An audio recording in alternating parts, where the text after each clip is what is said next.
दुनिया नच्ची जाती है। सो पैसे का जिंदगी बहुत बड़ा मतलब है। पैसे हैं, बैंक हैं, दे बहुत बड़ा एक सिस्टम है।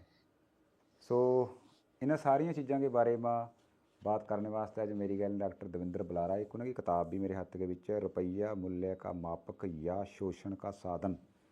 ये किताब लिखी है घनश्याम वर्मा आचार्य तो डॉक्टर दविंदर बलारा उन्होंने। सो पैसा है क्या चीज़ है, रुपया है क्या चीज़ है, तो बैंक जो सिस्टम सारा कुछ है, कर्जा फर्जा। तो पंजाब में तो हाल है कि कर्जे करके बहुत खुदकशियाँ भी है, बहुत बड़ी चीज़ा है।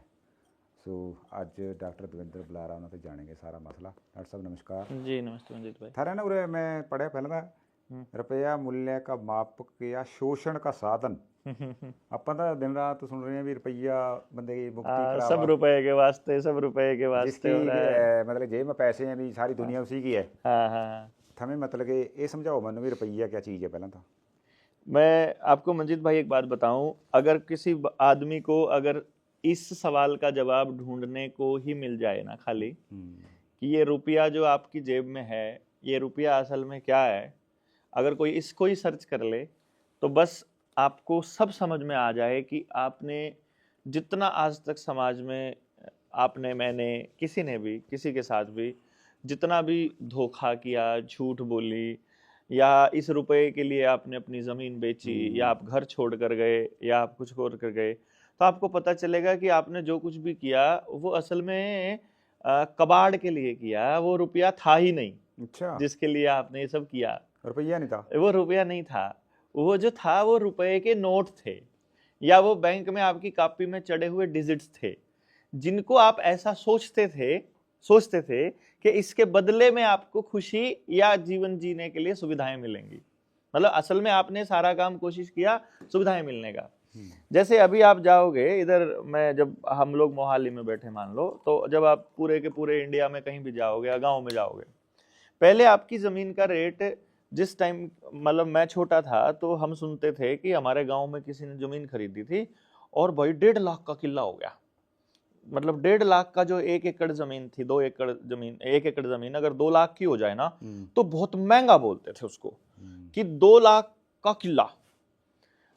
अब वो जो किला है वो कहीं कहीं 2 करोड़ का भी है और कहीं कहीं 20 करोड़ का भी है, और एक आधी जगह तो जैसे गुड़गांव में तो कोई 200 करोड़ के करीब की कोई कोठी भी है। मतलब अब इस सवाल का जवाब आप ढूंढो, वो जो 1 एकड़ जमीन है उसमें गेहूं अगर पैदा हो रही है, अनाज अगर पैदा हो रहा है, वो आज की सिचुएशन में जो पेस्टिसाइड, यूरिया, डीएपी डालते हो, वही पेस्टिसाइड, यूरिया, डीएपी अगर आज से 50 साल पहले डालते तो भी उतनी पैदावार हो जाती। कहने का मतलब ये है, उस 1 एकड़ जमीन की ना तो लंबाई बढ़ी है, ना चौड़ाई बढ़ी है, ना मिट्टी के अंदर सोना उगने लगा है, उसमें उतना ही अनाज होता है और उसका उतना ही साइज है, तो फिर उसकी कीमत बढ़ी कैसे? ये एक बड़ा सवाल है। क्योंकि अगर आपको ये सवाल का जवाब मिल गया तो अब आप अपनी जमीन बेचना बंद कर दोगे। असल में क्या हुआ, आपको ऐसा लगा कि उस जमीन की कीमत बढ़ गई, लेकिन ये नहीं हुआ। हुआ क्या कि पहले जो जमीन आप 2 लाख रुपए में खरीदते थे, आज उसी जमीन को खरीदने के लिए आपको 2 करोड़ रुपए देने पड़ते हैं। तो इसका अर्थ यह हुआ कि आपके 2 लाख रुपए की कैपेसिटी कम हो गई है चीज को खरीदने की। वो चीज तो उतनी की उतनी है, एज इट इज है। चीज के बदले में चीज। अगर आपके पास उस टाइम पर 2 लाख रुपए का सोना होता तो आज आप उस जमीन को खरीद पाते। अगर आपको उस वक्त 2 लाख रुपए की भैंस होती और उतनी भैंस आज हो तो आज आप उस जमीन को खरीद पाओगे। अगर उस वक्त 2 लाख रुपए का अनाज आपके पास होता, आज आपके पास वो, मतलब उस वही वैल्यू अगर सोने के मुकाबले अनाज की कीमत और एमआरपी रखी होती, एमएसपी रखी होती, तो आज आप उसको खरीद पाते। अर्थात अगर 2 लाख के घोड़े होते उस वक्त तो आज आप उस जमीन को खरीद पाते। जैसे नोटबंदी हुई, नोटबंदी में 8 नवंबर 2016 को एक आदमी टीवी पर आकर कहता है कि आपकी जेब में पड़े हुए 500 और 1000 के नोट आज रात 12 बजे से लीगल टेंडर नहीं रहेंगे, वो कबाड़ हो जाएंगे, रद्दी का ढेर हो जाएंगे। यही लाइन बोली थी उन्होंने। देखो, अगर जेब में मान लो आपके पास 10 लाख रुपया है, भाई के पास भी 10 लाख, भाई के पास 10 लाख, मेरे पास भी 10 लाख रुपया, उस दिन रुपए के नोट है। मतलब आप तो रखते हो नोट ऐसे के ऐसे, उन्होंने 10 लाख की जमीन खरीद ली, उन्होंने 10 लाख का सोना खरीद लिया, मैंने 10 लाख की गाय या भैंस खरीद ली। 8 नवंबर को नोटबंदी होने से हम तीनों पे कोई फर्क नहीं पड़ेगा। फर्क पड़ेगा आपको कि अब आपकी जेब में पड़ा हुआ 10 लाख रुपए का नोट वो रद्दी हो चुका है। भाई अगर वो रद्दी होगा तो ही रद्दी होगा, रद्दी चीज ही रद्दी होगी, कबाड़ ही कबाड़ होगा, असली चीज असल ही रहेगी, सोना सोना ही रहेगा। 10 लाख का घी होता 10 लाख का घी रहता अगले दिन तक, उसके अंदर वो घी जितनी ऊर्जा पहले दिन दे रहा था नोटबंदी के बाद भी उतनी ऊर्जा दे रहा है। अर्थात ऊर्जा स्टेबल है, उसको चेक करने के, उसको मापने के, उसकी वैल्यू, उसके मूल्यांकन करने के, मूल्य को नापने के वो पैमाने हमारे अलग अलग हैं। अगर वो पैमाने रद्दी हैं तो वो किसी और के हाथ में है, सबसे बड़ी बात, अगर वो आपके हाथ में नहीं है तो वो असल में रद्दी है। तो असल में क्या किया उस दिन देश के प्रधानमंत्री ने देश की जनता को यह बताया कि जो ये आपकी जेब में नोट हैं ये असल में रद्दी का ढेर ही है, क्योंकि रुपया तो वो है ही नहीं। अगर वो रुपया होता तो वो कोई उसको रद्दी में नहीं बदल सकता था। तो जो ये किताब हमने लिखी थी, ये किताब इसी चीज को ध्यान में रख के लिखी थी कि यार अगर हम बैंक में जाते हैं, 1 रुपए का नोट दो वो 1 रुपए में लेता है, 1 रुपए का सिक्का दे दो लोहे वाला वो 1 रुपए में लेता है, 1 रुपया डिजिट ट्रांसफर कर दो वो 1 रुपए में लेता है, 1 रुपया चांदी जिसमें 50% चांदी है वो सिक्का देते हो तो वो भी 1 रुपए में लेता है, 1 रुपए का चांदी का सिक्का जिसमें 90% चांदी है 1 रुपए का वो भी 1 रुपए में लेता है। तो अब यहां से ये बात क्लियर हुई कि 1 रुपया चांदी, एक चांदी का सिक्का यानी कि जिसमें 90% चांदी है 1 तोले में, वो भी 1 रुपया कीमत में ले रहा है बैंक, और लोहे वाला भी और डिजिट वाला भी। डिजिट वाले को तो बनाने में कोई खर्चा नहीं हुआ, उसमें लोहे वाले में लोहे जितना खर्चा हुआ और चांदी वाले में चांदी जितना, लेकिन तीनों की कीमत वो 1 रुपया ले रहा है। इसका मतलब उन तीनों में से या तो कोई 1 रुपया असली है या कोई 1 रुपया नकली है। अर्थात आप इन तीनों चीजों से सामान लेने चले जाओ, डिजिट वाले में 1 टॉफी आएगी, जो इस वाले में लोहे वाले में भी 1 टॉफी आएगी, और वो वाला है जो चांदी वाला, उसमें बाजार में लेने जाओगे, उसको बाजार में कन्वर्ट करोगे तो लोहे वाले उसमें 1000 मिल जाएंगे, तो 1000 टॉफी आएंगी। कहने का मतलब उस चांदी वाले 1 रुपए की परचेजिंग पावर अलग है और उस डिजिट वाले रुपए की परचेजिंग पावर अलग है। मतलब कोई सा रुपया इनमें से नकली है। हमने बैंकों से पूछ लिया, हमने आरबीआई से पूछ लिया कि इसमें से गड़बड़ ये हुई कि रुपया असली कौन सा है ये बताओ, चांदी वाला कि लोहे वाला। तो बैंकों ने, आरबीआई ने हमें लिख के दिया कि रुपया इस बात पर निर्भर नहीं करता है कि कौन सी धातु इस्तेमाल की है, रुपया उसके ऊपर जो अंकित मूल्य है उसके ऊपर निर्भर करता है। क्योंकि रुपया ये नहीं होता है, रुपया तो कुछ और होता है। जैसे किलो है ना, वो वजन का मापक है, लोहे का हो बट्टा हमारा, चांदी का हो या सोने का हो, वो 1 किलो इस बात पर निर्भर करेगा कि उसका वजन 1 किलो के बराबर है कि नहीं। यानी वो धातु किलो नहीं है, वो बट्टा किलो नहीं है, उनका वजन किलो है। वो चाहे मिट्टी हो 1 किलो, वो कुछ भी हो 1 किलो, 1 किलो होना चाहिए। तो अब पहले तो तराजू नापने के लिए तराजू यूज करते थे कि इधर 1 किलो गया, दूसरा उधर हो गया। आजकल तो डिजिटल वो यूज करते हो आप मशीन, उसमें भी 1 किलो जो है आप रखते हो, तो यानी जितना वो वजन नीचे खींचता था और उसको नीचे खींचने के लिए जितना जोर लगाना पड़ता है वो 1 किलो बनेगा। तो वो जितना उसको दबा रहा है वो भी 1 किलो का नाप करके ऐसे डिजिटल बना दिया।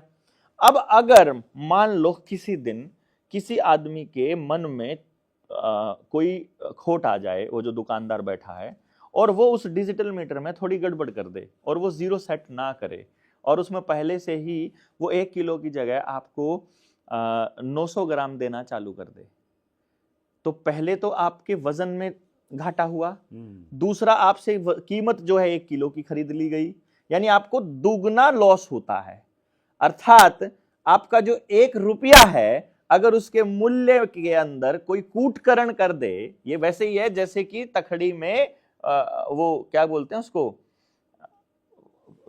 उसको डांडी मारना, पहले उसको तराजू में डांडी मारना बोलते थे यानी कि उसके नीचे चुंबक चिपका देना और वो करना, और उसको मौत की सजा तक होती थी कुछ राज्यों के अंदर, क्योंकि वो धोखा है पूरे समाज के साथ।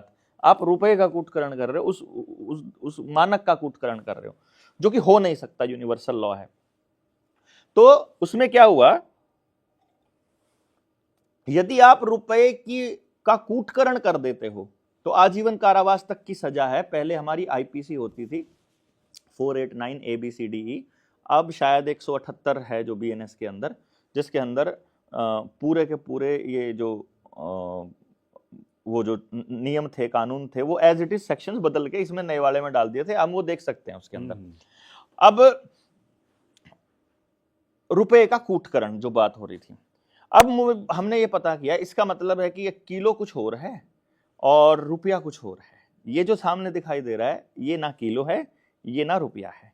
तो फिर हम इस रुपये की खोज करने चले, और उस रुपये की खोज में जब घनश्याम वर्मा जी ने खूब आरटीआईज लगाई, आरबीआई के आर्काइव से दस्तावेज निकाले, उन दस्तावेजों के बेसिस पर कुछ कंक्लूजन्स निकले, फिर आरटीआई लगाई, फिर कंक्लूजन निकाले, तो लास्ट में जो हमको वैध रुपये का दस्तावेज मिला जो आरबीआई के आर्काइव से, उसने ये बताया कि जो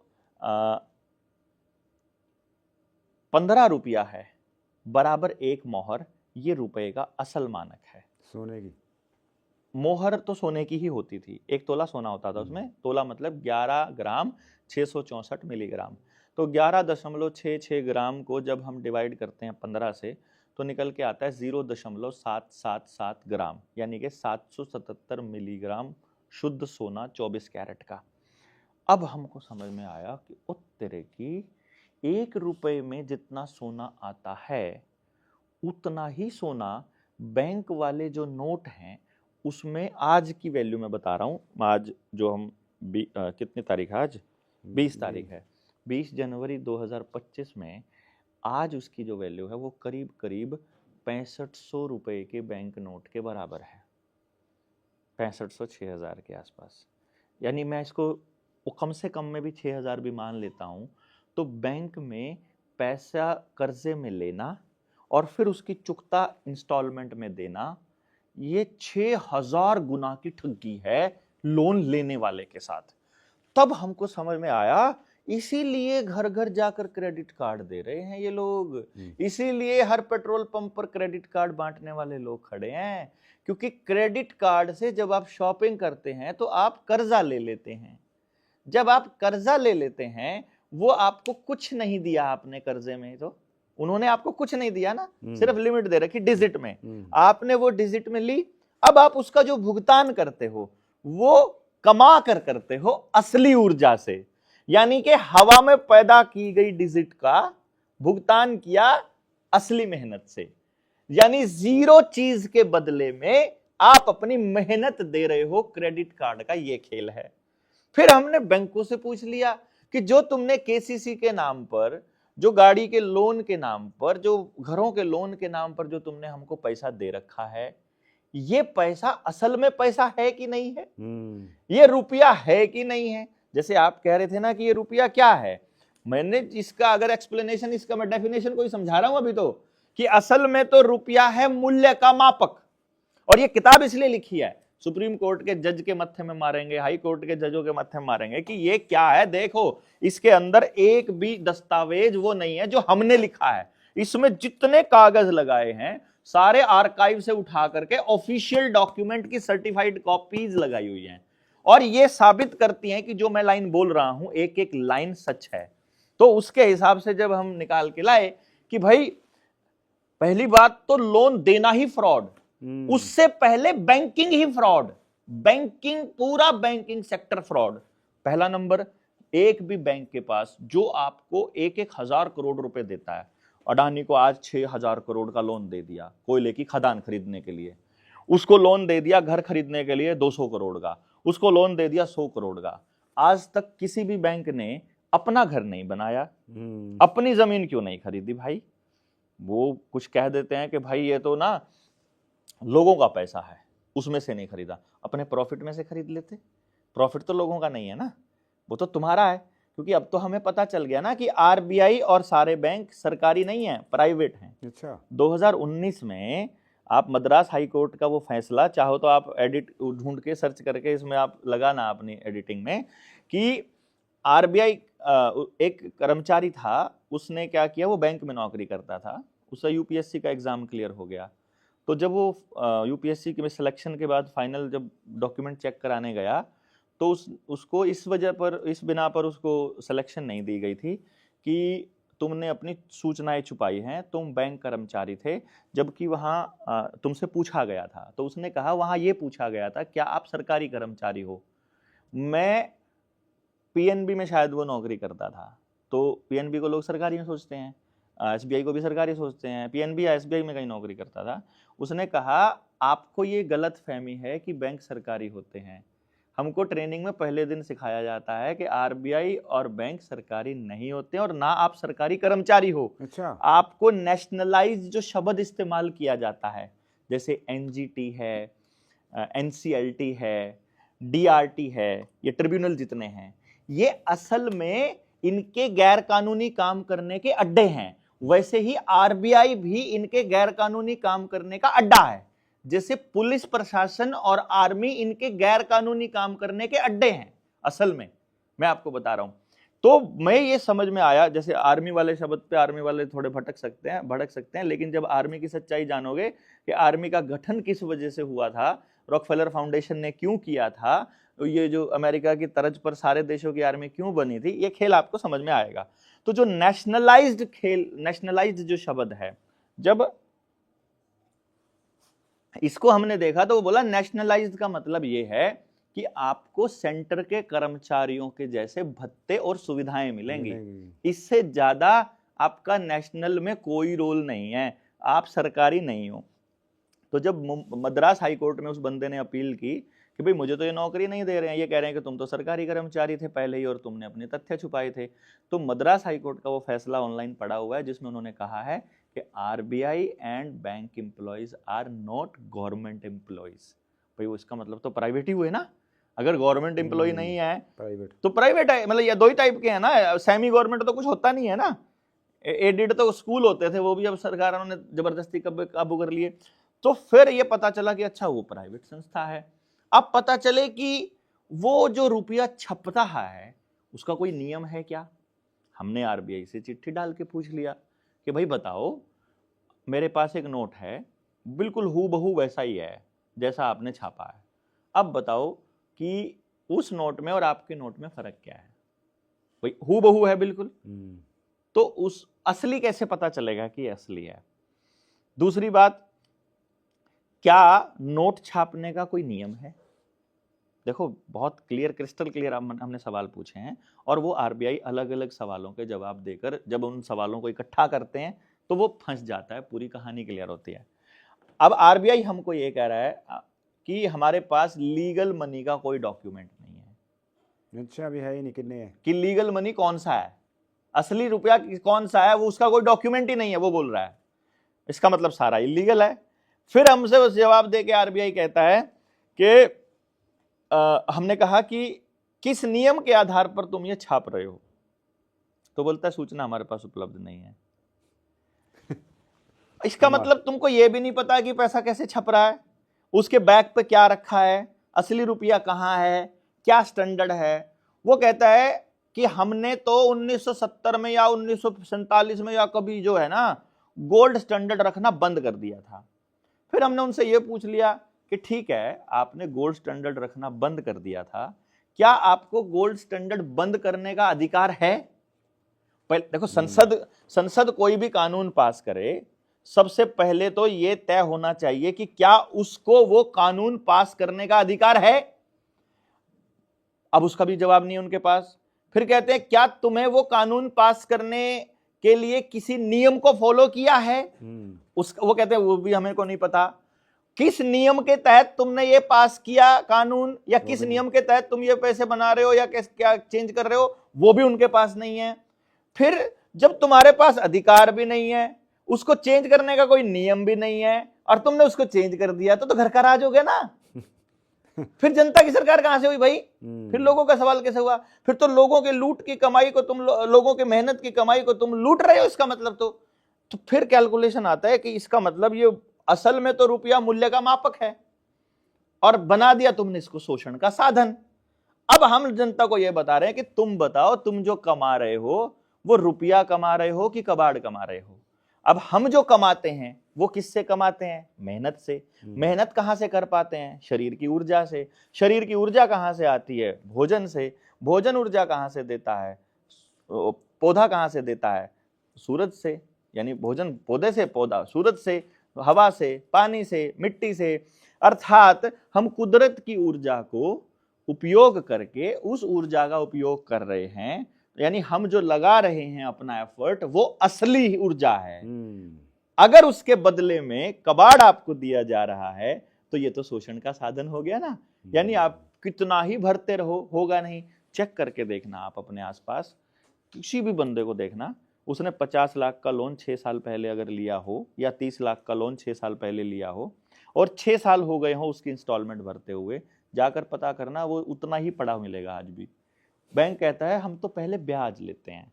अच्छा जी, ब्याज लेते हो तो ब्याज को मूलधन में कन्वर्ट करना तो अपराध है। तो तुम ब्याज ले करके फिर तुम अगले आदमी को उसको कर्जे पे क्यों दे देते हो? फिर उसका मूलधन क्यों बना देते हो? तो वहां भी तुम फ्रॉड कर रहे हो देश के साथ। फिर दूसरी तीसरी बात, हमने लोन देने की प्रक्रिया के ऊपर पूरा रिसर्च करके देखा तो असल में खेल क्या होता है? असल में खेल ये होता है कि वो होना तो क्या चाहिए कि बैंक के पास एक पैसा पड़ा है, प्रॉपर्टी पड़ी है, आप उससे लोन मांगने गए, बैंक ने देखा मेरे पास पैसा पड़ा है, मैं उसमें से तुमको इतना दे देता हूं, इतना कम हो गया। मान लीजिए मेरे पास 100 रुपए पड़े थे, आप मुझसे 60 रुपए मांगने आए, तो मैंने 60 रुपए आपको दे दिया, मेरे पास 40 रुपया रह गया, तो मैं अपने खाते में लिख दूं मेरे पास बैलेंस 40 और आपके पास अब 60। ऐसा होना चाहिए? बिल्कुल। लेकिन होता कैसे है, मैं आपको ये खेल समझाता हूँ। बैंक के पास मान लो 100 रुपए पड़े हैं, आप गए 60 रुपए मांगने, वो बोलेगा 60 रुपए की प्रॉपर्टी साथ में देनी पड़ेगी आपको। तो आपको 60 रुपए की जमीन, मकान, वो बोलेगा ना 60 नहीं, कम से कम 80, क्योंकि जितनी उसकी कीमत होगी उसका 80% ही लोन मिलेगा आपको। तो आपको 60 रुपए लेने के लिए आपको 80 रुपए की जमीन या कोई प्रॉपर्टी यहां पर गिरवी रखनी पड़ेगी। तो अब बैंक ने पहले आपकी प्रॉपर्टी गिरवी रखी, क्योंकि वो पहले आपसे सारे कागज लेगा। तो प्रॉपर्टी लिख ली। अब बैंक की प्रॉपर्टी कितनी हो गई? 100 थी, 80 की ओर दे दी, अब आप बैंक की प्रॉपर्टी हो गई 180। अब बैंक इस 180 को नहीं छेड़ता। होना तो क्या चाहिए कि इसी में से आपको भाई वैल्यू आ गई है, अब इसमें से आपको दे दे। बैंक इस प्रॉपर्टी को नहीं छेड़ता। बैंक एक हवा में अकाउंट बनाता है जिसका नाम है क्रेडिट अकाउंट। हवा में, मोबाइल में, ऐसे कंप्यूटर में टिक टिक टिक टिक, आपका नाम भरा, मंजीत सिंह, पिता का नाम, माता का नाम, गांव का नाम, ये सामने जो कागज पड़े उनके आधार पर क्या बन गया जी अकाउंट। अब इसमें फिर वो लिख देता है लो जी 60 रुपए दे दिए। अब इस 60 रुपए को ट्रांसफर कर देता है आपके बैंक अकाउंट में, जो आपका सेविंग अकाउंट है, और आपको लगता है मुझे लोन मिल गया। असल में उन्होंने आपको हवा दी, हवा के बदले आपने अपनी प्रॉपर्टी दे दी। अब आप पैसा कमाने चलोगे, मेहनत करोगे, मेहनत करते जाओगे, मेहनत करते करते वो लोन जैसे ही पूरा होने लगेगा, 80 रुपए का लोन था, आपने 20 रुपए उसके ऊपर ब्याज भी दे दिया, सॉरी 60 रुपए का लोन था, 20 रुपए का लोन भी ब्याज भी दे दिया। 80 रुपए जैसे ही पूरा होने लगेगा, पूरा होने से पहले फिर आपके पास फोन आएगा, मंजीत जी आपका अकाउंट बहुत अच्छा है, सिविल स्कोर बहुत बढ़िया है, आपका क्रेडिट कार्ड भी बन रहा है, आपका नया आपको टॉपअप मिल जाएगा बढ़िया सा 4 लाख का, बिना किसी डॉक्यूमेंट के, बिना किसी और चीज के। फिर आप सोचोगे यार बिना उसके मिल रहा है, चल बाइक ले लेंगे, चल कार ले लेंगे, चल कुछ और ले लेंगे, चल दे दो भाई। फिर आप जोर लगा लगा के फिर आप और ले लोगे। फिर वो बोलेगा जी एक और लोन मिल सकता है आपको। मतलब जब तक आप किस्तें दे रहे हो तब तक वो आपको लोन देते रहेंगे, तब तक आपको वहां तक पहुंचा देंगे जब आप लोन की किस्त देने की पोजीशन में नहीं होंगे। फिर वो आपको बोलेगा साले पे नहीं कर सकता था तो लिया क्यों था। मतलब वो प्लान करके हवा के बदले आपको कर्जदार बनाते रहते हैं, और आप अपनी सारी पूंजी, कई बार तो मेरे पास मैसेजेस आते हैं जी पहले हमने मतलब एक प्लॉट बेचा, फिर हमने अपने गहने, पहले गहने बेचे, फिर सेविंग अकाउंट तुड़वाए, एफडी तुड़वाई, वो लोन भर रहे हैं, भरा ही नहीं जा रहा है, अब कहाँ जाए, अब तो जीना मुश्किल हो गया है। तो ये इतना बड़ा खेल कि नकली हवा के बदले आपको असली आपकी पूंजी खरीदी जा रही है। तो फिर ये देखा कि यार ये रुपया तो सरकारें अपने आप से रुपए के नोट, रुपए का ये तो खरीद रहा है। तो असल में अब आपको जब आपकी ज़मीन लेनी होती है तो वो क्या करता है, बोलो जी मुआवजा कितना चाहिए? 30 लाख का किला है, 50 लाख लो, 50 लाख से कम में बात नहीं बनेगी। उनको क्या दिक्कत है, 50 लाख दे देंगे हवा ऐसे, लो 50 लाख, लो 2 करोड़, लो 5 करोड़। आपने अपना एक किला 20 करोड़ में बेच दिया, बाहर निकल के देखोगे 20 करोड़ में उतना सामान नहीं आता है जितना पहले 2 लाख में आ जाता था। क्योंकि चेक करोगे ना, कैलकुलेशन करोगे तो आपको मालूम पड़ेगा कि अगर मैं 1970 का भी अगर भाव कैलकुलेट करने लग जाऊं, अभी हमने इस किताब के अंदर पूरा डिटेल में दिया हुआ है, यानी कि पूरी दुनिया के अंदर जितने भी ट्रांजैक्शंस हैं जो कि वैध ट्रांजैक्शंस हैं, वो सारे के सारे ट्रांजैक्शंस असल में सोने के बदले होते हैं। आज भी दुनिया के अंदर जब भी कभी ऐसा होता है तो वो सोने के बदले ही होता है। अंग्रेजों ने इतना बड़ा खेल खेला आरबीआई बना करके, आरबीआई के बना करके इस खेल में जब हम इस जॉन हॉपकिंस यूनिवर्सिटी की इस रिपोर्ट का जब हमने हवाला दिया है, ब्रिटिश सरकार ने जो हमसे जो लूटपाट की है, ये पहले ये बताता हूं, फिर मैं आपको वो कीमत के हिसाब से बताता हूं।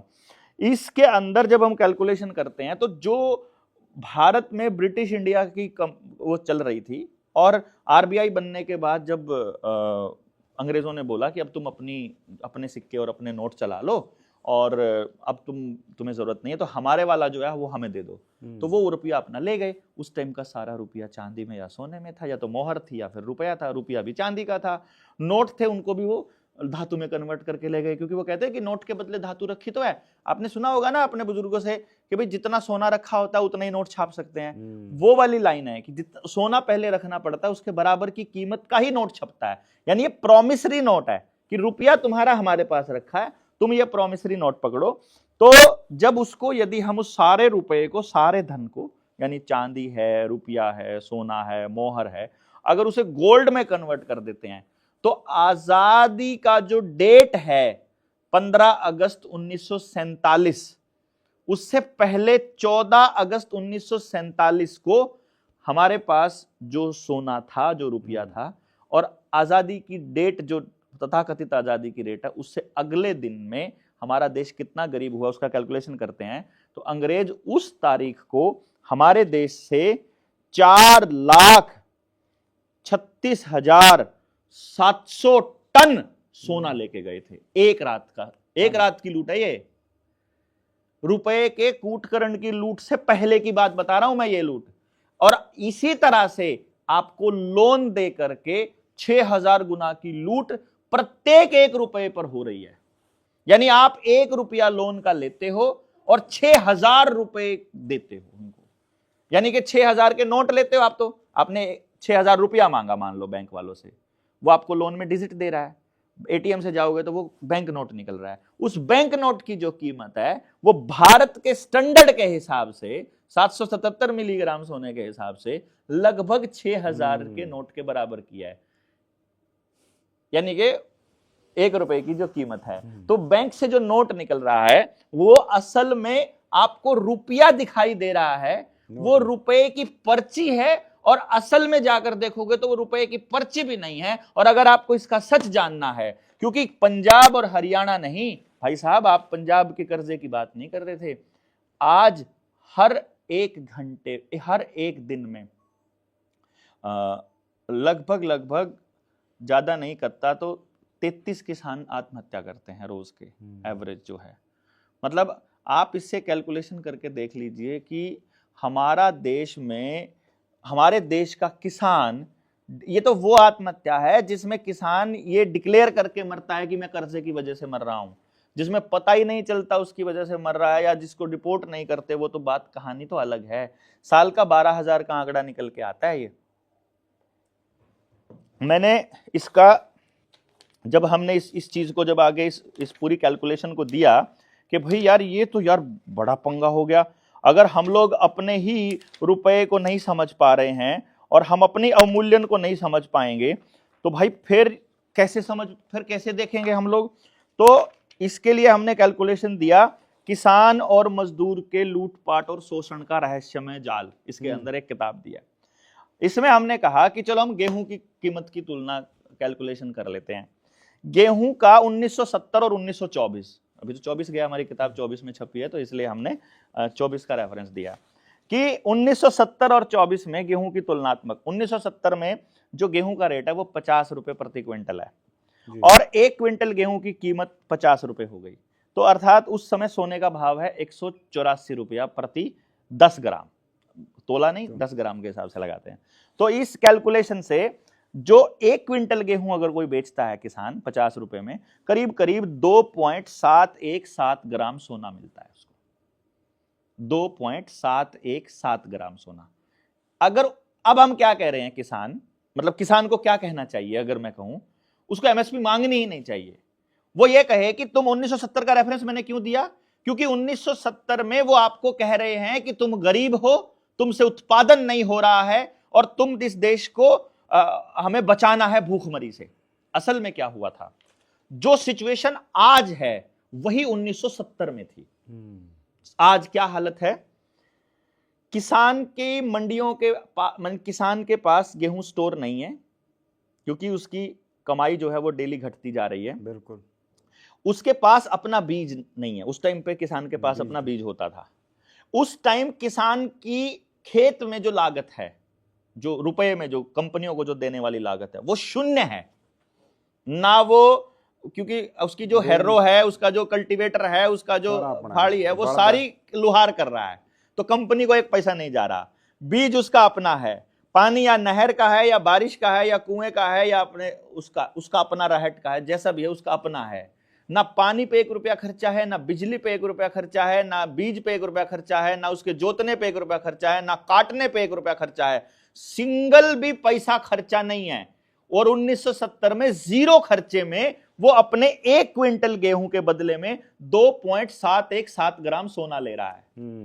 अगर एक खेत के अंदर हम 40 मन गेहूं बोलते हैं, वो क्या बोलते हैं 10 मन गेहूं होती थी, 15 मन गेहूं, अरे 15 मन गेहूं मान लेते हैं, 15 मन गेहूं का क्विंटल कितना बना, लगभग 6 हो गया है, 6 क्विंटल, 6 क्विंटल में हो गया 12 ग्राम सोना। 12 ग्राम सोने का मतलब ये हो गया 13 ग्राम के करीब, यानी कि 1 तोले से फालतू सोना हो गया। उस 15 मन गेहूं की बात कर रहा हूं मैं। तो मैं नहीं कह रहा हूं आपको कि आपको 50 क्विंटल होना चाहिए आपके खेत में, अरे उसी 6 क्विंटल में ही 6 क्विंटल गेहूं अगर उसके खेत में होती है तो शुद्ध मुनाफा है उसका 1 तोले सोने से फालतू। आज के टाइम पर वही किसान बीज भी उन कंपनियों को दे रहा है, पेस्टिसाइड यूरिया भी उनको दे रहा है, ऊपर से सरकार भी सब्सिडी के नाम पे उन कंपनियों को पूज रही है। फिर वो ट्रैक्टर का खर्चा, डीजल का खर्चा, कटाई का भी, बुआई का भी सारा पैसा मशीनों पे दे रहा है। यहां तक कि वो जो स्प्रे की मशीन है वो भी मशीन कंपनी को बेनिफिट दे रहा है। यानी जब उसका हर काम पैसे से जा रहा, खर्चा हो रहा है, तो आमदन में भी उसके बराबर होना चाहिए। तो हम क्या कहना चाहिए, हमको 1970 के भाव के हिसाब से सिर्फ 13 ग्राम सोना दे दो, बात खत्म। 13 ग्राम सोना उस 6 क्विंटल का, 6 क्विंटल अगर आज के टाइम पे 6 कितना हो जाता है, 40-45 क्विंटल तो नॉर्मल हो जाता है, 7 गुना हो गया ना, तो 8 तोला सोना हो गया हमारा। 8 तोले सोना दे दो हमारे को 1 क्विंटल, 1 किले से, 1 किले की पैदावार में जो आज हम करते हैं, तो हम बराबर माने जाएंगे। लेकिन लूट की बात बता रहा हूं आपको कूटकरण से, कि अगर 1 क्विंटल गेहूं बेच रहा है वो कैलकुलेशन हो गया। अब अगर यही चीज हम आज के हिसाब से देखते हैं 2024 के हिसाब से, तो गेहूं का जो मूल्य है वो 2170 रुपए है। उसके हिसाब से अगर हम सोने का भाव कैलकुलेट करते हैं कि भाई 1 क्विंटल गेहूं बेचकर आज कितना खरीदता है, तो वो बनता है 0.3338 ग्राम गोल्ड। 0. कहां 3.25 ग्राम मिल रहा है, कहां वो आधे ग्राम से भी कम मिल रहा है। यानी आज के टाइम पे 2.383 ग्राम सोना कम मिलता है किसान को। ये मैं किसान की बात कर रहा हूं। अगर आप कपास की कैलकुलेशन करेंगे वो भी इसके अंदर दी हुई है। अब अगर इसके अंदर कई बार दिक्कत आ जाती है कि किसान मजदूर की गड़बड़ हो जाती है। ट्रैक्टर की कीमत हमने इसके अंदर दिया है, फिर हमने इसके अंदर मजदूर की मजदूरी का कैलकुलेशन किया है, क्योंकि आपको यह समझना पड़ेगा शरीर की मेहनत असली ऊर्जा है, और जो आपको अगर जो नोट दिया जा रहा है अगर ये असली नहीं है तो लूट कैसे होती है। तो हम इसका कैलकुलेशन किया कि 1970 का ही कैलकुलेशन किया हमने, क्योंकि उसी टाइम से लूट चालू होती है जो हरा इनकलाब थे पे। हाँ ठीक है। अब उस टाइम पे जो मजदूरी है मुद्रा में हमारी 5 रुपया है 1970 में, मजदूर की मजदूरी 5 रुपया, और उस 5 रुपए में अगर सोना खरीद रहा है तो 271.73 मिलीग्राम गोल्ड खरीद रहा है वो। एक दिन की दिहाड़ी में 271 मिलीग्राम। और गेहूं का भाव है उस टाइम 50 रुपए किलो, वही कैलकुलेशन करते हैं तो गेहूं के भाव में वो 10 किलोग्राम गेहूं पाता था। 10 किलो गेहूं उस टाइम पे उसे 1 क्विंटल का 50 किलो हो गया ना, ठीक है, सॉरी 50 रुपया हो गया 1 क्विंटल का। तो वो जो 5 रुपए में मेहनत कर रहा है उसमें उसकी जो उस दिन की 1 दिन की मेहनत में वो 10 किलो गेहूं पा लेता था। अब 2024 में कैलकुलेशन करते हैं, उसकी दिहाड़ी हमने ली है 300 रुपया। अगर वो 300 रुपए की मेहनत कर रहा है तो आज उसको जो गेहूं मिल रहा है जो कीमत के हिसाब से 13.824 ग्राम गेहूं मिल रहा है। लेकिन अगर उसको गोल्ड के मुकाबले कैलकुलेशन कर दी जाए मिलीग्राम गोल्ड में, मजदूरी में 1970 की मजदूरी में मिलीग्राम में उसकी कीमत बनती है 1766 रुपए आज के हिसाब से। 1970 में जो उसको गोल्ड मिलता है 5 रुपए के मुकाबले, यानी अब गेहूं के मुकाबले और सोने के मुकाबले दोनों के मुकाबले कैलकुलेशन करनी है तो 1970 में जो 5 रुपए जो मिलता है दिहाड़ी, उसमें जो सोना मिल रहा है उस 5 रुपए में वो आज 1766 रुपए होता है। और 2024 की मजदूरी में उसे मिल रहा है मात्र 300 रुपया। यानी कि आज मजदूर को उस 5 रुपए के मुकाबले अगर 300 रुपए दे रहे हैं तो भी उस 5 रुपए को गोल्ड में कन्वर्ट करके दोबारा रुपए में कन्वर्ट करें तो भी 1466 रुपया कम मिलता है।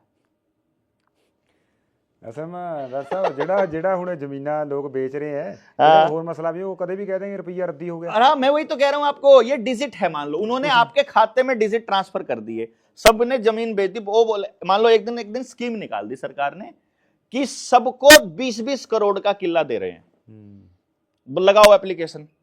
आपने एप्लीकेशन लगा दी और बोल दिया 3 दिन का समय है जिसको भी किला बेचना है, एप्लीकेशन लगाओ, आधार कार्ड लगाओ, सारे कागज लगाओ, साइन करो, 20-20 करोड़ का किला।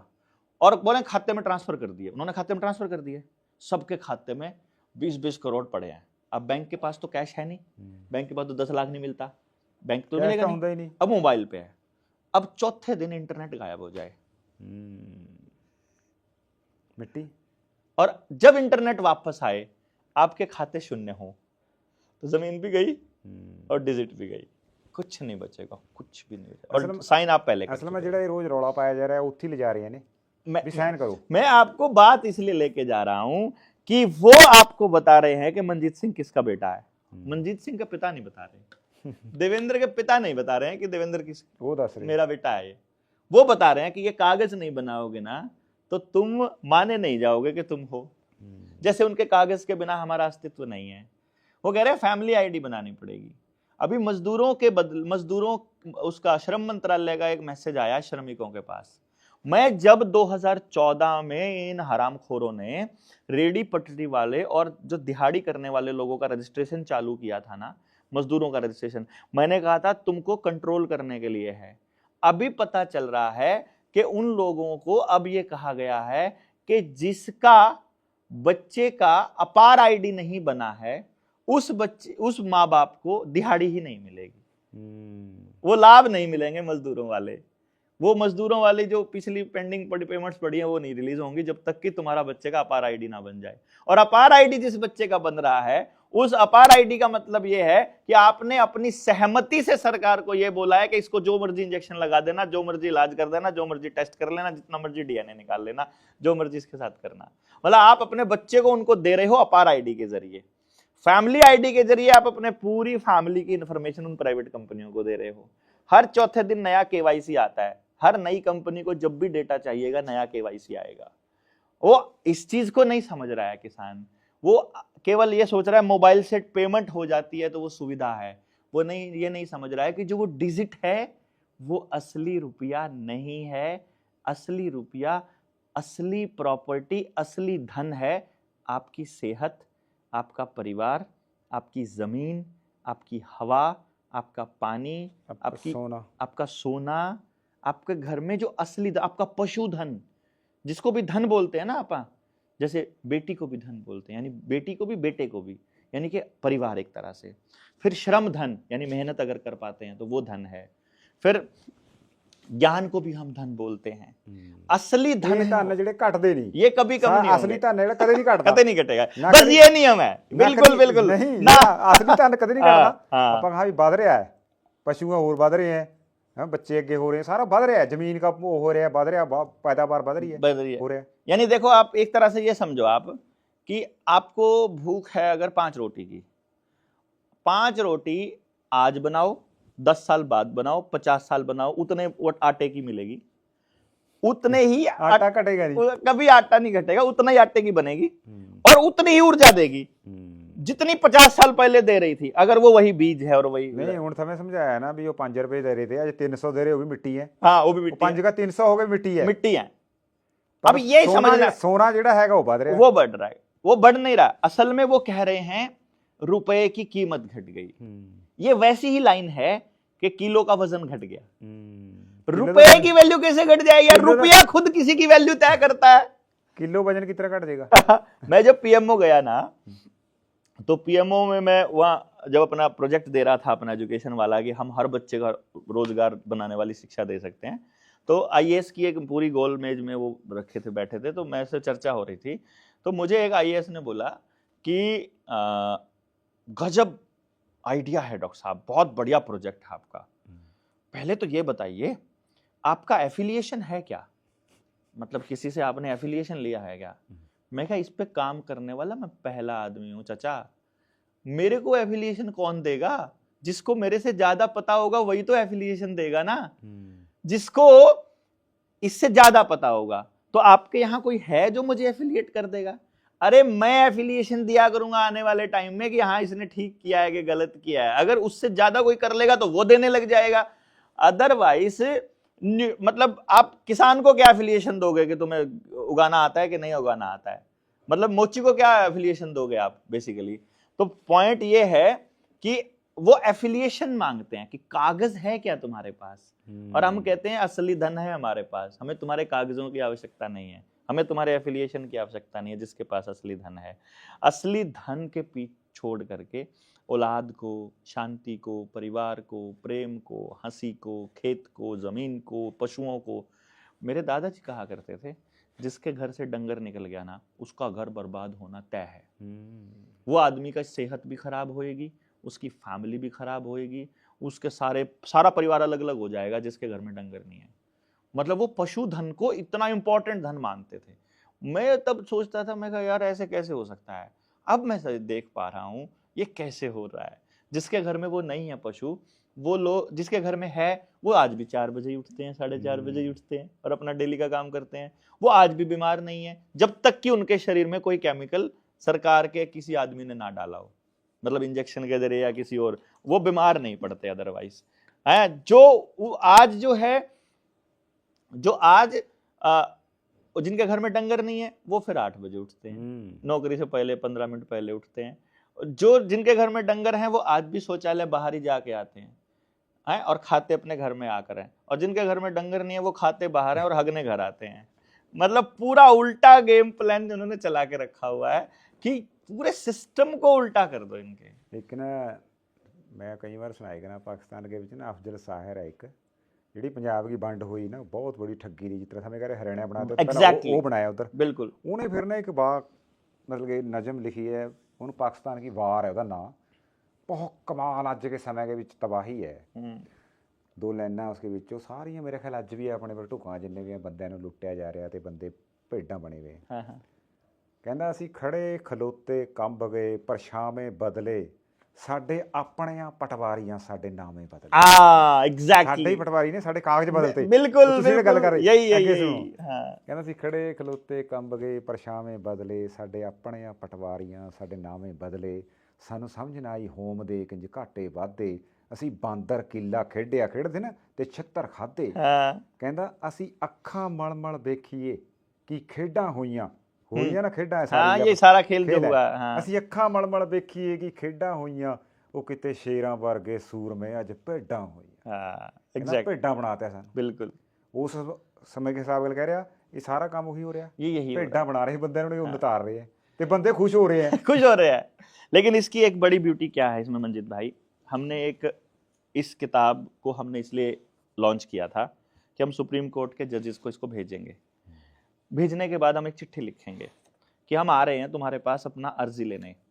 उस अर्जी से पहले एक कमाल हुआ हमारा, हमारे कुछ साथियों ने, कुछ वकील थे, उन्होंने क्या किया, एक एप्लीकेशन लिखी हमारी इस किताब के बेसिस पर कि तुम्हारे से जो हमने लोन लिया था ना बैंक वालों से, 60 लाख का लोन था एक बंदे का, कि तुमसे जो लोन लिया था, और एक किसी का 6 करोड़ का था, तो 6 करोड़ वाले ने भी लिखी है ये बात है।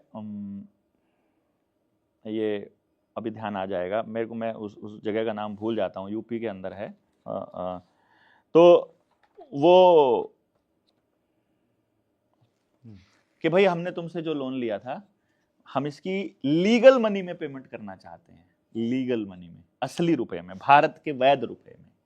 और वैध रुपए में जो तुमने हमको पैसा दिया था ये अवैध है, ये इलीगल है। तो लेकिन फिर भी हम इस देश के निवासी, हम किसी का पैसा नहीं रखना चाहते हैं, तो आप हमको इसका कैलकुलेशन मैं कर रहा हूँ, करके मैं आपको पैसे दे रहा हूँ। तो जो 60 लाख का लोन था वो करीब करीब 1000 रुपये में हो गया था। तो 1000 रुपये हम आपके खाते में ट्रांसफ़र कर रहे हैं, आपकी फुल पेमेंट हो गई है, हमें 1 महीने के अंदर अंदर हमारा एनओसी चाहिए। फिर और ऐसे ही 6 करोड़ के लोन में वो था, उसका 10,000 रुपये का बना था लीगल मनी, क्योंकि हम जो कमा रहे हैं वो लीगल है, वो असली है, असली मेहनत से कमा रहे हैं। मैं इस बात को समझना, बैंक में जमा हम भी वही नोट कर रहे हैं और निकाल भी वही नोट रहे हैं, लेकिन वो जो निकल रहा है वो हवा में छपा हुआ है बिना किसी नियम के, और हम जो दे रहे हैं वो कमा कर दे रहे हैं। यानी हम कमा रहे हैं, वो छाप रहे हैं, और वो अपनी मर्जी से कितना ही भी छाप कर अगर राजा अपने उद्योगपति दोस्त को दे देगा, वो उद्योगपति दोस्त आकर आपको कितनी मर्जी रुपए में आपकी जमीन ले लेगा, और एक बार जमीन ले ली फिर आप दोबारा उस पैसे से उसी जमीन को उतने रुपए में नहीं ले सकते। अभी आप 20 करोड़ का किला ले लो, अगले दिन आप 20 करोड़ में वही जमीन लेकर के दिखा दो, सेम जमीन आप अगले दिन छोड़ो, साइन करने के इमीडिएट बाद अगर आपका मन बदल जाए तो भी आप उस जमीन को वापस उस 20 करोड़ में नहीं ले सकते। ऐसा कैसे होता? यानी क्योंकि वो रुपया नकली था, तो नकली चीज के बदले आप असली धन उसको दे रहे हो बेसिकली। तो हमने जब ये किया था, यूपी के कुछ शहर का नाम बताइए आप, मुजफ्फरनगर, बुलंदशहर के साथ, बुलंदशहर के जैसा ही कोई नाम है, सहारनपुर, लखनऊ, बुलंदशहरी। मैं हमेशा भूलता हूँ इस शहर का नाम, और इतनी बार आता है। हाँ, इसके अंदर मैं उसमें अभी गया था मीटिंग के अंदर जनवरी में, तो मेरे को या इसमें लिखा होगा डायरी के अंदर कि जनवरी में। नहीं, बहुत ज़रूरी है ये, इसलिए ज़रूरी है, नहीं तो मैं कभी ना करता। हापुड़ में हमने मीटिंग की थी, यहाँ पर भी फिर मैंने नाम नहीं लिखा हुआ। हमने एक प्रेस कॉन्फ्रेंस की कि भाई तुम्हारे इस बुलंदशहर ही था शायद, कि उस कोर्ट में ना 4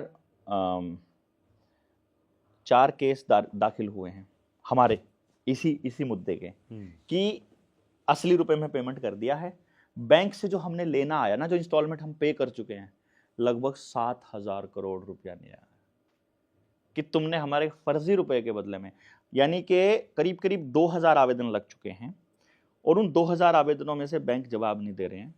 हजारों लोगों की ज़मीनों की, मकानों की कुर्कियाँ रुक गई हैं, खेतों की कुर्कियाँ रुक गई हैं आवेदन लगाने के बाद। और फिर अब हम एक काम कर रहे हैं, लोगों से अपील कर रहे हैं कि भाई एक काम कर दो, आप बैंक में जाकर एक 100 रुपये का नोट, उसकी फ़ोटोकॉपी लगा के एक एप्लीकेशन लिख दो बैंक को कि जी RBI के नाम बैंक के थ्रू भेज दो कि मेरे पास ये 100 रुपये का नोट है, उस नोट को आपने कहीं खर्च नहीं करना, इसकी फ़ोटोकॉपी मैं आपको लगा के दे रहा हूँ, मुझे इस नोट के बदले में मेरा रुपया चाहिए जो आपने वादा किया हुआ है। वो रुपया मतलब क्या है और आप उस रुपये को आपने कहाँ रखा है, वो मुझे चाहिए। नोट के बदले हमें नोट नहीं चाहिए या डिजिट नहीं चाहिए, तो कृपया करके मेरा वो रुपया दे दो।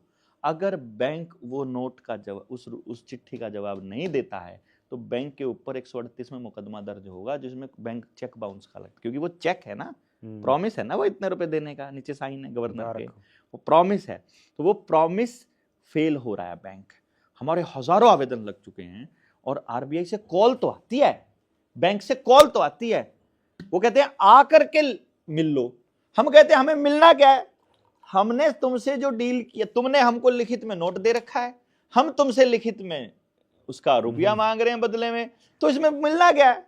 तुम चिट्ठी लिखकर भेजो कि दिक्कत क्या है, प्रॉब्लम क्या है? जवाब नहीं आ रहा है बैंकों को। इसीलिए ये प्रोपेगेंडा जो बिहार में आया ना कि नकली नोट चल रहे हैं 500 के, हूबहू वैसे ही हैं और उसमें स्पेलिंग मिस्टेक है, उसके जरिए वो फर्जी रुपया मार्केट में फ्लोट करेंगे, फिर सारे 500 के नोट वापस ले जाएंगे, जैसे 2000 का नोट गायब कर दिया, ताकि लोग अपने नोट के बदले रुपया ना मांगने लग जाएं और फिर टोटल डिजिटल मार देंगे। ये डिजिटल करेंसी इस देश की जनता के साथ बिल्कुल वैसा ही फ्रॉड होगा जैसा फ्रॉड 1947 में 15 अगस्त के दिन हुआ था। ये डिजिटल करेंसी CBDC इतना खतरनाक खेल है। इसलिए हमने इस किताब के और इस नॉलेज के बल पर हम किसान नेताओं को सबको ये कह रहे हैं कि आओ, जो कर्जा दे रहा है, हम किसी को इस चीज के लिए मोटिवेट नहीं करते हैं कि तुमको कर्जा पे नहीं करना। हम ये कह रहे हैं अगर तुम लड़ना चाहते हो, तुमको समझ में आ गया कि ये फ्रॉड है, आप इस किताब को खरीद सकते हो, अमेजन वगैरह सब जगह लिखी हुई है, डॉक्टर बलारा किताब ₹1 मतलब बुक ₹1 ऐसे में करके ढूंढोगे तो मिल जाएगा। हमने जब इस किताब से जितना पैसा आता है, मैं आपको एक और बात बताता हूँ, एक पार्ट इसका रॉयल्टी के रूप में घनश्याम वर्मा जी को जाता है। मेरे को इसका कोई पैसा नहीं लेना होता, मुझे इसमें से एक पैसा नहीं चाहिए होता है। इसकी कॉस्टिंग के बाद जितना पैसा बचता है, या तो हम इस किताब को बांटते हैं, या हम इस किताब को जितना पैसा आता है यानी बांटते भी किसको हैं, किसी बड़े वकील को, जज को, जो देखते हैं कि ये यूनिवर्सिटी का प्रोफेसर है, यूनिवर्सिटी का वाइस चांसलर है, ये पकड़ो जी और इसको पढ़ के लोगों को समझाओ। और जो पैसा आता है वो सारा समाज के लिए हम इस्तेमाल करते हैं, पूरा सोसाइटी के लिए। ये किताब हमने सोसाइटी को ही समर्पित की हुई है। घनश्याम वर्मा जी की रॉयल्टी के बाद बाकी का जितना पैसा है सारा का सारा सोसाइटी को जाता है। तो इसलिए हमने इस मुहिम में एक प्रोग्राम शुरू किया है कि जिस भी किसान का कर्जा चुकता नहीं हो पा रहा और वो इस जाल में फंस चुका है, जैसे मैंने आपको बताया था, आपको बिल्कुल भी मतलब कोई गलत कदम नहीं उठाना। मतलब मेरा जो रिक्वेस्ट है ना वो ये है कि किसी भी किसान को बस गलत कदम नहीं उठाना। उसने क्या करना है, मैं एक नंबर दे रहा हूं, मैं बोल रहा हूं 7696627656। इस नंबर पर व्हाट्सएप करके अपना डिटेल भेज दो कि मैं कर्जे में फंसा हुआ हूं और ये करके कुछ जानकारियां हैं। अगर कर्जा बहुत बड़ा है, हमारी 2 ही कंडीशन होती हैं इसके अंदर, हम उसका आवेदन लगाते हैं ना, उसकी 2 कंडीशन होती हैं। पहला तो तुमको इस पूरे षड्यंत्र को समझना पड़ेगा बैठ करके, क्योंकि तुम बोल नहीं पाओगे अदरवाइज अधिकारियों के सामने और पुलिस वालों के। हम तुम्हारी लड़ाई लड़ने नहीं आएंगे, कागज की लड़ाई तो कागज लड़ लेगा, गुंडागर्दी की लड़ाई कैसे लड़ोगे? वो आ गए 50 लोग, मान लो तहसीलदार भी आ गया, SDM भी आ गया और पुलिस वालों को लेके आ गए और बोले कि घर खाली करो। आपको केवल पड़ोस को इस बात के लिए समझाना है कि चाचा जब लोन लिया था ना तो लिखित में तुमने हमसे सारे कागज लिए थे, हमको अब डाउट हो गया कि तुमने हमारे साथ ठगी करी हुई है। जो डाउट वाला चिट्ठा भेजा हुआ है ना, उस चिट्ठी का जवाब दे दो पॉइंट वाइज, सही सही, क्योंकि उसके जवाब हमने इस किताब में दिए हुए हैं। तो भाई उसके लोन के हिसाब से उसको ये कहेंगे कि भाई चलो 5-4 किताब लेकर के तुम पड़ोस को अपने साथियों को बांटो, ये उसकी कंडीशन है। और दूसरी कंडीशन ये है कि आप अपना समझो इसको बस, और लड़ाई खुद लड़ो, अपने लोगों को समझाना चालू करो। अगर उसके बाद भी नहीं मानते, देखो कागज की लड़ाई कागज लड़ेगा, कोर्ट की लड़ाई हम लड़ेंगे। अब आपको जमीन की लड़ाई तो फिर उसी को लड़ना पड़ेगा ना जिसका लोन है बाकी, और लड़ेगा तब जब उसे समझ होगी। समझ ही समाधान है और ना समझी ही समस्या है। बस समझ को डेवलप करने की इस मुहिम में हम लोग आगे बढ़े कि किसी तरह से लोगों को पता चल जाए कि रुपया असल में मूल्य का मापक है और उसको शोषण का साधन बनाया हुआ है बैंकों ने, उद्योगपतियों ने, पॉलिटिशियंस के साथ मिलकर के। ਲੈ ਵੀ ਅੱਜ ਥਾਨੇ ਸੁਣਿਆ ਫੇਰ ਡਾਕਟਰ ਦਵਿੰਦਰ ਬੁਲਾਰਾ ਨੂੰ, ਤੇ ਡਾਕਟਰ ਸਾਹਿਬ ਥਾਵੇਂ ਬਚ ਕੇ ਰਹੋ। मेरा तो क्या है, क्योंकि थमें जिस तरह कह रहे ना बंदे ਨੂੰ ਕਹਿੰਦਾ ਵੀ गायब करते हैं ने। ये रुपए पर बोलने वाला इन्होंने कोई नहीं छोड़ा। हिटलर जो था वो इनके खेल को समझ गया था। हिटलर ने फिर अपना डीलिंग जो है वो बोला कि मैं रुपए में डील करता ही नहीं, मैं डॉलर में डील करता ही नहीं, मुझे सोना चाहिए। तो देखो अपने ਜਿਹੜੇ ਆਪਾਂ ਪਹਿਲਾਂ ਬਾਤ ਕਰ ਰਹੇ थे महाराजा रणजीत सिंह किड्डे बड़ा राज था, सियाने हाँ, वो कहते भी सोना दो, सोना दो, बात खत्म, पैसा नहीं, कुछ नहीं चाहिए तुम्हारा, कुछ नहीं चाहिए, बिल्कुल। यानी असली धन ही वो है। और इसीलिए इन्होंने सोने की खदान, यहां तक कि पानी भी सोना ही है। आप देखो ये लोग या तो फैक्ट्रियों के जरिए पानी को खराब कर रहे हैं नदियों में डाल के गंदा, या फिर बोर करके नीचे डाल रहे हैं, या फिर ये इसके ऊपर इस तरह से बांध बना के कंट्रोल कर रहे हैं कि वहां कोई जा ना पाए। मतलब ये पानी को भी कंट्रोल कर रहे हैं, बीज को भी कंट्रोल कर रहे हैं, रुपए के फ्लो को भी कर रहे हैं, आप कितना सोना रख सकते हो ये भी यही बता रहे हैं। मतलब आप अमीर नहीं हो सकते, ये अमीर हो जाएं जितने मर्जी। ये कहते हैं डिजिट ले लो हमसे जितने मर्जी, ई सोना, ई गोल्ड ले लो, ई गोल्ड मतलब डिजिट्स में हो, लेकिन असली ना हो तुम्हारे पास। असली धन अगर आपके पास होगा तो आपके पास थोड़ा समय बचेगा जिसमें आप देश के बारे में और अपने समाज और अपने बच्चों के भविष्य के बारे में सोच पाओगे। असली धन नहीं होगा तो आपको जब मर्जी लपेटा जा सकता है, गुलाम बनाया जा सकता है। ये गुलामी का दौर है और आज़ाद करने की लड़ाई जनता सरकार मोर्चा इसमें लड़ रहा है। तो मेरा तो यही रिक्वेस्ट है कि ये समझ डेवलप करें, और पंजाब हरियाणा समेत पूरे देश का किसान जो है उससे रिक्वेस्ट यही है, कोई भी गलत कदम ना उठाए। जब भी उसे लगे कि कोई चीज़ बहुत परेशान कर रही है तो ये नंबर मैंने आपको दिया है दोबारा से, 76 96 62 76 56 7696627656। इस पे आप फॉर्म भरोगे लोन वाला, उसमें अपने लोन की डिटेल भर दो। लोन की पूरी जानकारी सही होगी तो आपके पास एक मैसेज आएगा कि आप ये किताब का ऑर्डर कर दो और आपका आवेदन बन के आ जाएगा। और फिर किताब को भी पढ़ना है अच्छे से, और फिर हमारी ट्रेनिंग अटेंड करनी है। उस ट्रेनिंग के बाद आपको सब समझ में आ जाएगा और फिर अपनी फाइट चालू करो। बहुत बहुत शुक्राना डॉक्टर साहब, बहुत धन्यवाद, मेहरबानी। धन्यवाद जी, धन्यवाद, बहुत बहुत धन्यवाद। बड़ा आनंद आया। चंगियाड़े ਦੇ ਤਾਂ ਅੱਗ ਲਾਣੇ ਵਾਲੇ